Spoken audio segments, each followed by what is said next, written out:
have finally completed the Hatchet franchise, finally.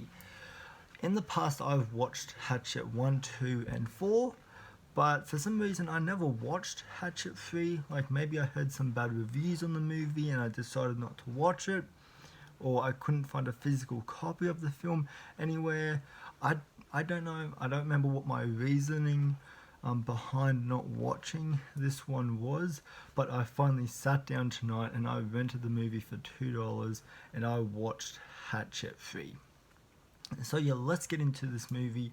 But before I get into that, to give you my overview on my enjoyment factor of this franchise, this is a franchise I enjoy quite a bit. Once you come to conclusion that really every Hatchet movie is the same and they don't really like to change it up in the story, you learn to enjoy these movies purely for the kills, and that's the reason why these movies exist, is to showcase their gory and gnarly looking kills.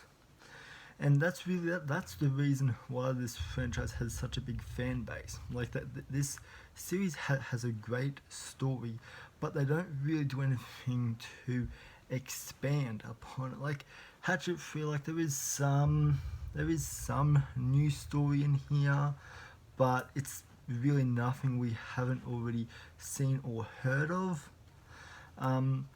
But yeah, this is a franchise like I enjoy. Like I love the first two movies. Victor Crowley I could have done without, and now watching Hatchet 3, Victor Crowley is even more pointless now watching this movie.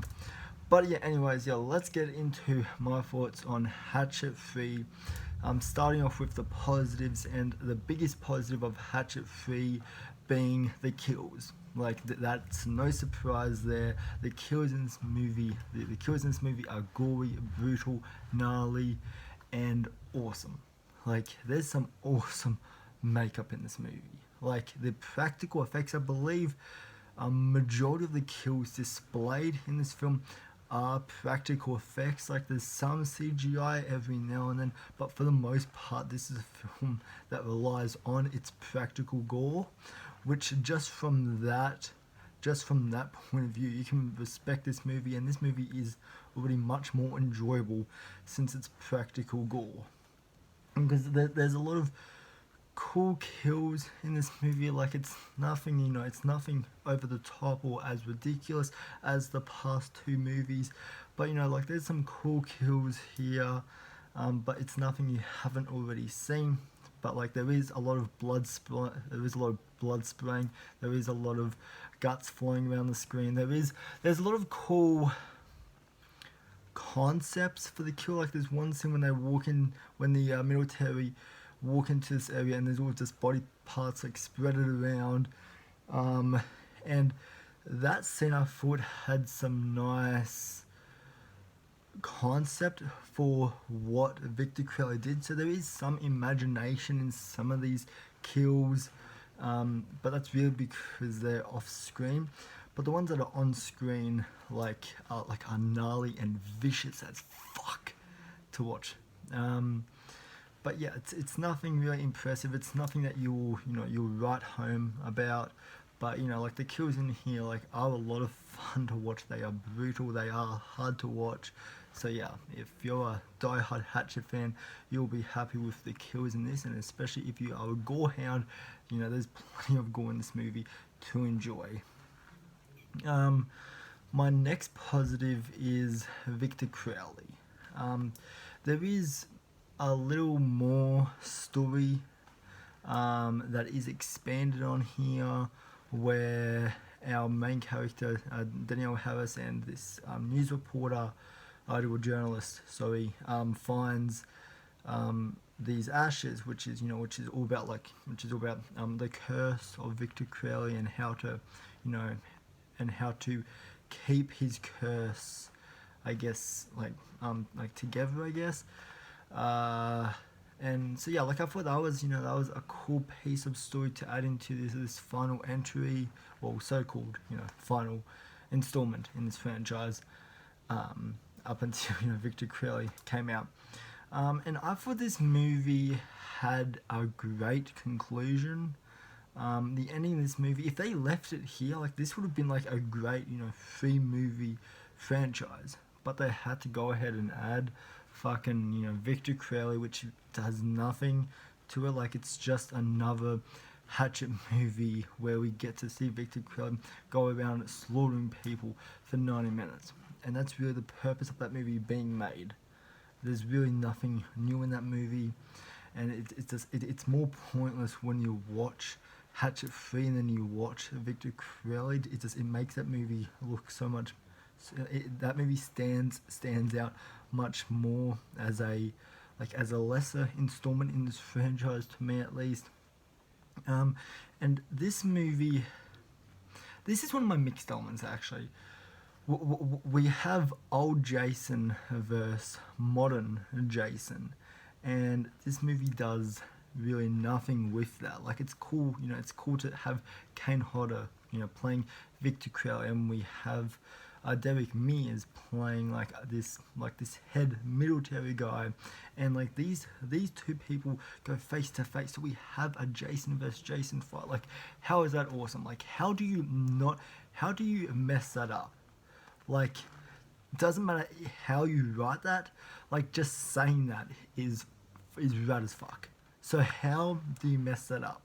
Because as soon as basically Derek Mears, throws a punch at Victor Crowley, he's dead. Like, this is the most shortest fight, and the director doesn't really utilize these actors. Derek Mears, he doesn't really have anything to do in this movie besides, boss people around.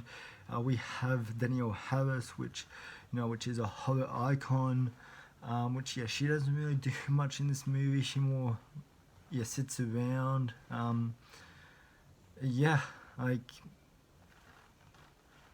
She sits around.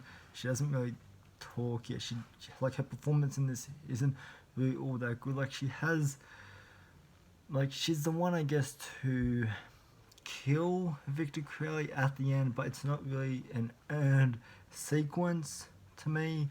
But all the acting in this movie I thought was pretty mediocre, and they don't really utilize any of the actors that they have. Like, if anything this movie could deliver on is the Jason vs. Jason fight. Like, I would love to see that, and it lasts about 5 seconds.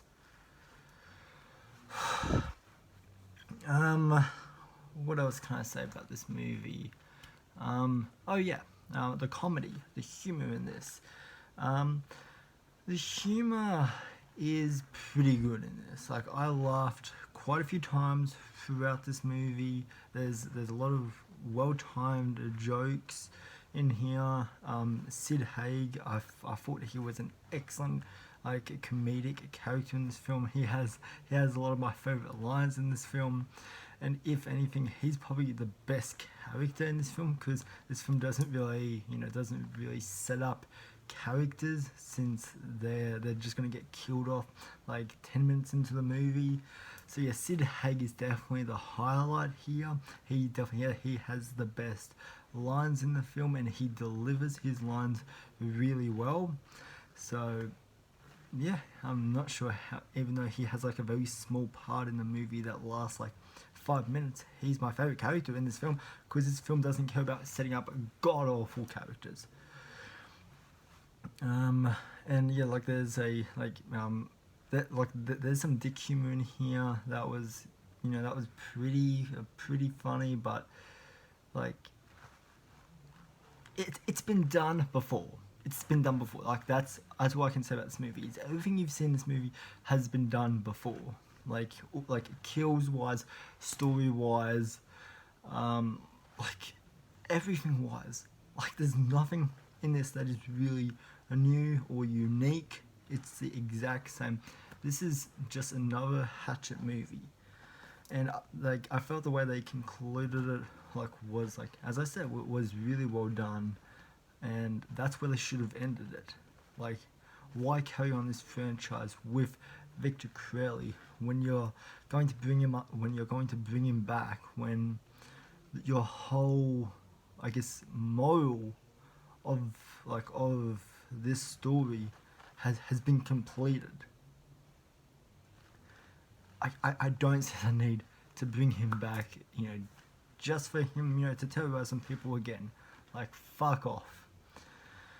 And this movie does, I can give the movie this. This movie does feel like an Adam Green film.